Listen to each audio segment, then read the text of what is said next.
Boa noite a todos. O nosso tema, seja feita a vossa vontade, ele é apresentado entre aspas, porque, em realidade, é uma frase que está contida na prece que foi chamada popularmente pelos teólogos de a oração dominical, é o Pai Nosso, em que, em dado momento, Jesus fala exatamente isso: que seja feita a vossa vontade. E todos os cristãos repetem, todos nós repetimos essa prece constantemente. A oração dominical, ela é a oração mais cogitada, mais repetida, mais refletida no mundo cristão. Porque exatamente foi a oração que Jesus nos ensinou. Porque quando Jesus veio ao mundo há 2000 anos, com a sua missão de nos trazer a verdade e se colocando como um caminho para a plenitude das realizações humanas, que se configurariam em conquistas espirituais de alegria, de prazer, de felicidade, de uma forma permanente, ele fez o seu trabalho de trabalhar também conosco a ideia de que Deus é Pai e que tudo deve começar e deve acabar com Ele. Dele nós viemos, para Ele voltaremos. Nesse intervalo de origem em Deus e destino em Deus, nós todos temos liberdade para fazermos o que quisermos com a nossa inteligência, que é, aliás, como já comentamos, o DNA que identifica que nós somos filhos de Deus. Em O Livro dos Espíritos, a definição conceitual de Deus é inteligência suprema do universo, causa primeira de todas as coisas. Então, se Deus é a inteligência suprema e é a causa primeira do universo, nós, espíritos imortais, somos princípio inteligente, que é exatamente isso que consta nas primeiras questões do Livro dos Espíritos. Inteligência suprema Deus, princípio inteligente nós outros. Quando Jesus afirmou que nós somos a semelhança de Deus, abriu-se uma lacuna. Como assim? Em que ponto nós somos semelhantes a Deus? Como identificar isso? Bom, o Livro dos Espíritos já nos dá o esclarecimento logo de início. Deus, inteligência suprema. Suprema quer dizer a maior, a última instância. E nós, um princípio, um começo de inteligência. Essa é a definição do Espírito. E o DNA é esse, a inteligência. Quando Jesus nos falava, há 2000 anos, da necessidade de nos vincularmos a este que nos deu a vida, Deus, Ele fez todo o esforço para usar a nossa inteligência, argumentando que Deus é Pai, que Deus é amor, e que é nele que devemos pautar toda a nossa existência. E ele disse que nós deveríamos conversar com Deus. Imagina, um mundo recém-saído do paganismo, do politeísmo, a ideia do Deus único, mas era um Deus apresentado ainda na forma mosaica, um Deus que era temido, era um Deus feroz, é um Deus que castigava. Mas agora Jesus trazia outra imagem de um Deus brando, de um Deus extremamente amoroso, de um Deus completamente paternal. E aí ele disse que deveríamos deixar esse temor, esse medo de procurar Deus. E deveríamos sim chamá-lo de Pai. Quando ele estava falando sobre isso, os apóstolos perguntaram, especialmente João: mas como assim, Senhor? como é que a gente vai conversar com Deus? Ensina-nos. E foi ali, segundo descrevem os exegetas, os teólogos, os evangelistas, numa tarde serena, parece que o tempo parou, luzes se espalharam e Jesus começou a conversar com Deus, numa intimidade extrema. E foi aí que espontaneamente ele disse: Pai nosso que estais nos céus, santificado seja o vosso nome.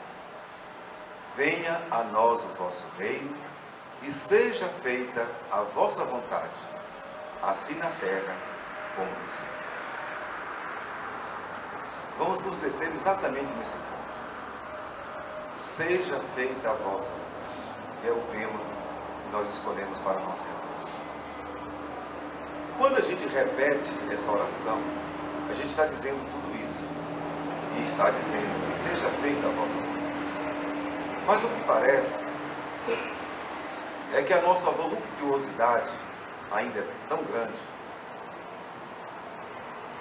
que nós não conseguimos viver assim, com essa ideia de que deve prevalecer a vontade de Deus. Mas, de qualquer forma, a nossa inteligência é apenas um princípio.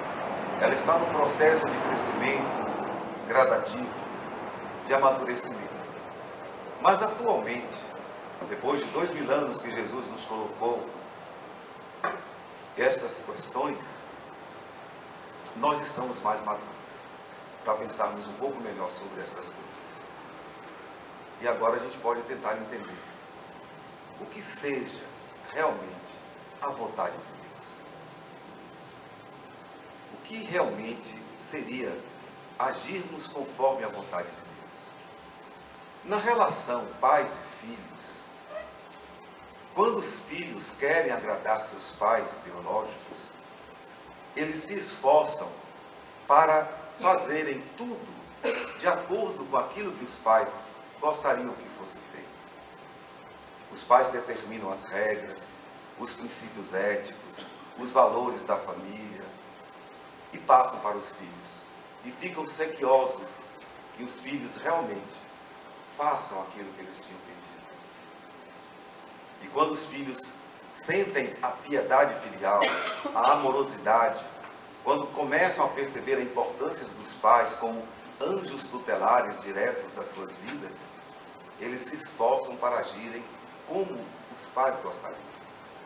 Aí tentam agradar, tentam agir para que os pais fiquem felizes, vendo seus rebentos fazendo o que eles gostariam que fosse feito. Quando isso acontece, fala-se que há um clima de harmonia no lar.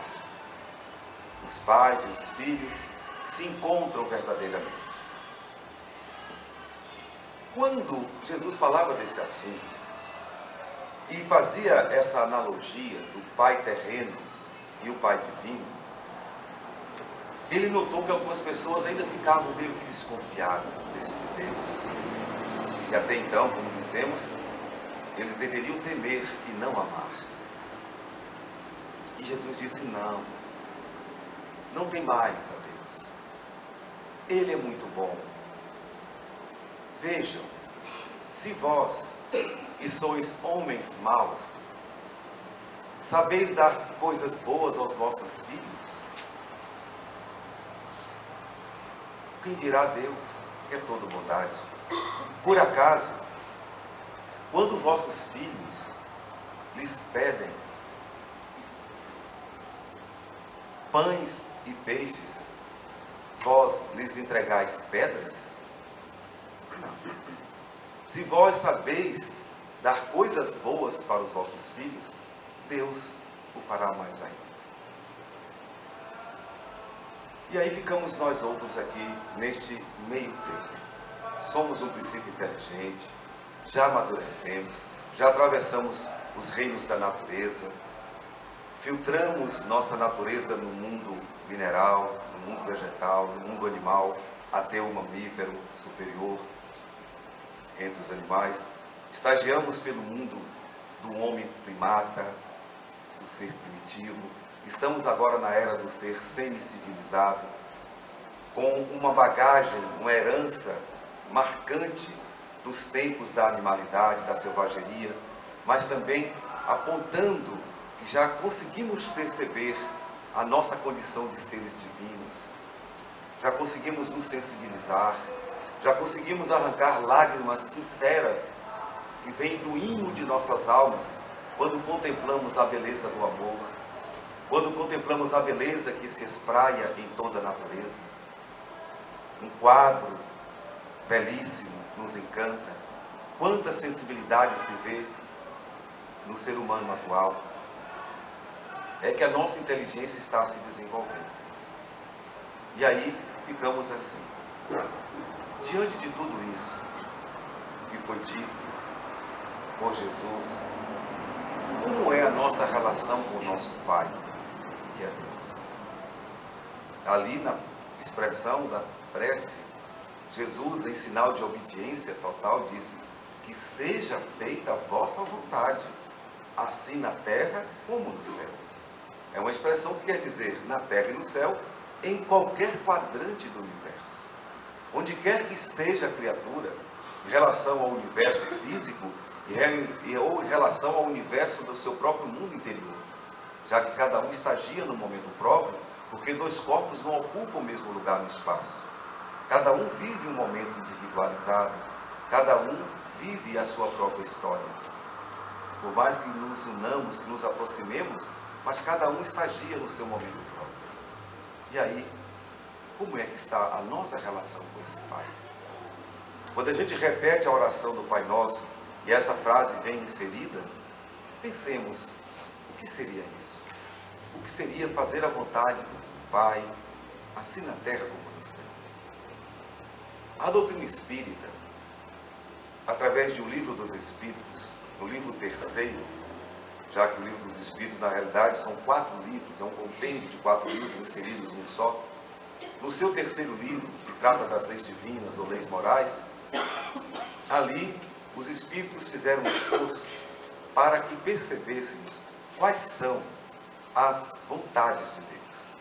Como Deus gostaria que nós fizéssemos, como Deus gostaria que nós agíssemos. Aí nós vamos ter as leis todas descritas, no total de 9. E a principal delas, justamente, a que Jesus veio nos apresentar. A lei de amor, justiça e caridade. E é dentro desse estudo que se faz desta obra citada, que nós vamos começar a compreender o que realmente são as leis divinas. Porque os nossos pais, eles têm seus princípios éticos e desejam que a nossa moralidade se desenvolva na medida em que esses princípios se tornem valores e conquistas na nossa conduta em relação a nós mesmos e a todas as pessoas com as quais convivemos na sociedade. Em relação a Deus e ao universo. Porque uma das coisas importantes que Jesus trouxe foi que, se Deus é Pai e todos nós somos seus filhos, nós somos irmãos. Devemos nos ver assim, como irmãos. E como é que os irmãos realmente devem olhar um para o outro, uns para os outros?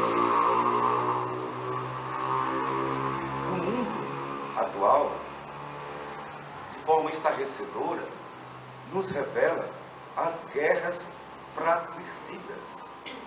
Ou seja, nós somos todos irmãos e estamos em guerra. É um sinal claro de que a gente ainda não percebeu essa identificação.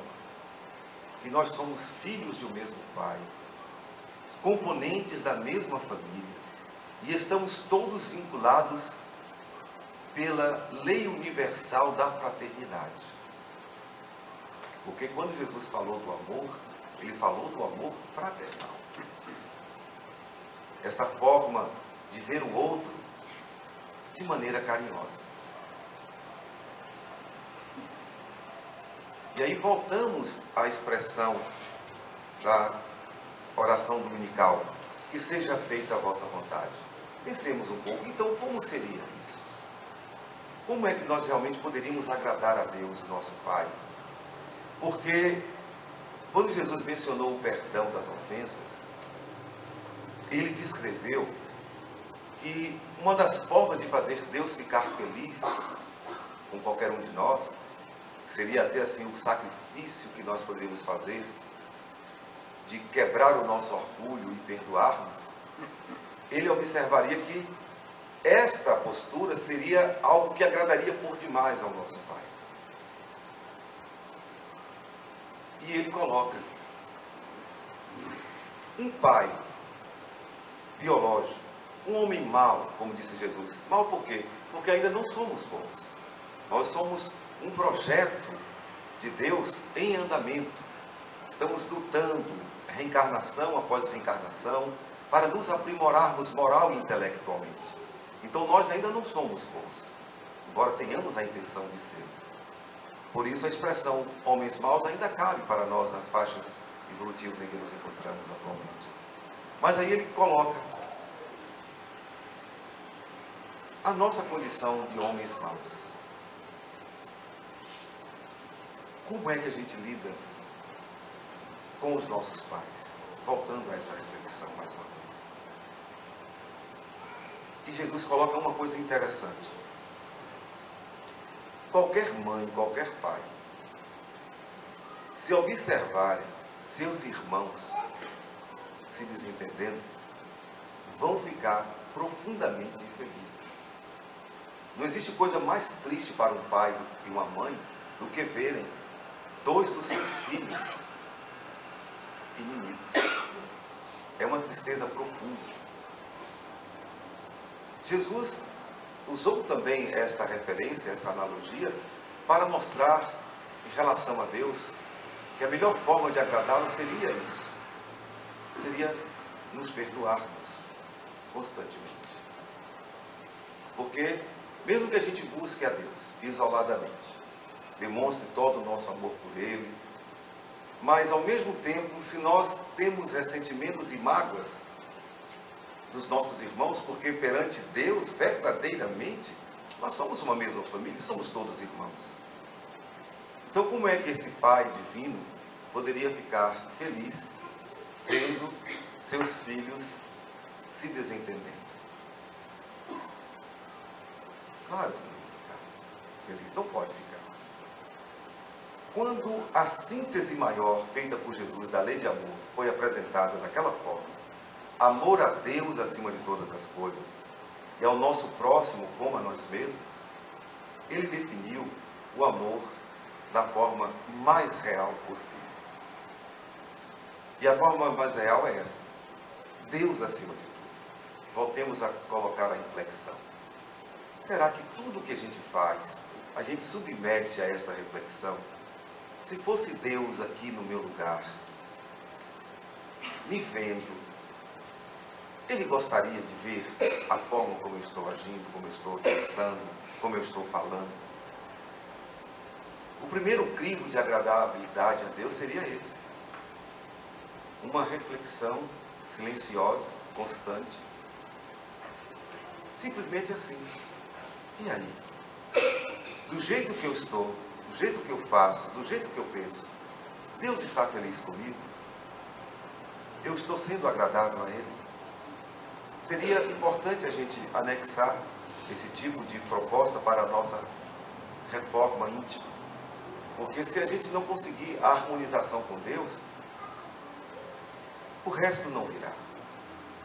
Jesus conclui brilhantemente esse momento de nos colocar próximos a Deus, dizendo assim: procure primeiro, de novo a redundância, procure primeiro a Deus e a sua justiça, que tudo mais vos será dado por acréscimo de misericórdia.